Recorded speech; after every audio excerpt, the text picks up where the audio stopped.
Bonjour, bonjour. Aujourd'hui, je vais vous raconter comment j'ai commencé à investir alors que j'avais pas un salaire avec 5 chiffres, j'avais aucune connaissance en finance et tout a basculé avec une vidéo. Yumi Denzel présente 5 business rentables. Oh là là, quel titre aguicheur. Surtout que le premier business, c'est quand même d'ouvrir un kebab. Ça me fait un petit peu ricaner, mais je termine la vidéo parce que le storytelling est pas mal et que il faut pas juger le livre à sa couverture. Dans sa vidéo, Yumi mentionne la bourse, les intérêts composés, il mentionne que c'est accessible depuis son téléphone et c'est en adéquation avec mes objectifs, c'est en adéquation avec ce que j'aimerais pouvoir faire de mon argent. Les liquidités sont bonnes, on peut acheter, vendre pendant les horaires d'ouverture, en théorie même en dehors, mais dans l'idée c'est simple. Une fois la vidéo terminée, YouTube et son algorithme me poussent dans le contenu finance. Je tombe sur cette perle qui est Finari. Euh, Mounir présente énormément de choses à travers les interviews avec les Finari Talk, des vidéos. C'est bien travaillé, c'est quelqu'un qui maîtrise son sujet, donc sûrement, c'est sûrement ça d'ailleurs qui m'a poussé à ouvrir le PEA. Donc c'est pour du long terme, ça j'en ai conscience. J'ai conscience que le PEA va avoir des avantages et des inconvénients, mais je comprends surtout que c'est pas de l'investissement qui est réservé à des riches, à une élite en tout cas. Donc je me lance. À ce moment-là, j'ai pas de charge, j'ai un revenu qui est bon, en tout cas pour mon âge et mes prétentions salariales, c'est parfait pour débuter. Je commence par un virement pour ouvrir le PEA. PEA que j'ai ouvert en faisant un parrainage.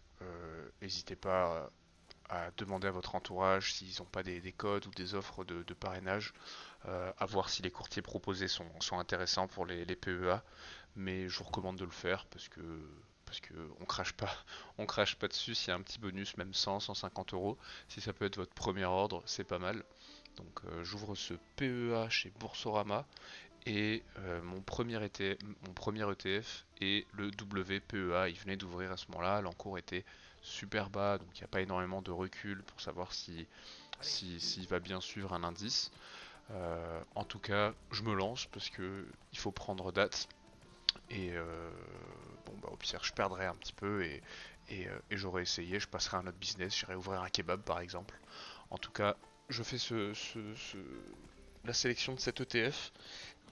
Au début, c'est des virements programmés. 100, 150, 200, 300, 400, j'avais pas de charge, donc pourquoi se priver et c'est pas comme si je me faisais pas plaisir à côté. L'avantage de pas avoir de charge, c'est qu'on peut quand même se faire plaisir tout en épargnant, chose qu'aujourd'hui c'est beaucoup plus délicat. Euh, J'expliquerai bien plus tard, je pense, les charges que j'ai aujourd'hui. Plusieurs semaines passent, plusieurs mois passent, je fais des erreurs, j'arrive même à faire quelques bons petits coups. Quand le marché est tout affolé, que je fais mon DCA, je vois mon prix de revient qui dégringole. Donc ça fait toujours un petit peu plaisir. En tout cas, aujourd'hui, je continue à investir. J'investis pas que sur des ETF. J'ai de la crypto, uniquement du Bitcoin. Je fais du DCA, pareil. Le stock picking, c'est plus pour le fun. Et j'ai aussi acheté dans l'immobilier. Comme quoi, même après le Covid, quand les taux sont pas aussi intéressants qu'avant, bah faut prendre date. On sait pas de quoi demain est fait. Alors on peut attendre hein, qu'il y a un taux pareil que pendant le Covid.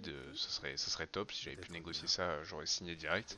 Malheureusement, c'est pas le cas et c'est pas non plus ce qui m'a empêché de continuer à faire du DCA sur des ETF.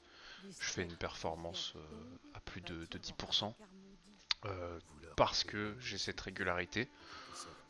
Je vous montrerai des petits tips pour faire attention à son argent, que ce soit avec des techniques de rat, parce que je suis un rat, que ce soit avec aussi des bons plans, des choses à éviter, tout ce qui est achat de consommation, Je vous dis pas qu'il faut pas en acheter, hein, c'est sûr. Moi, le premier, je consomme des trucs qui me servent à rien.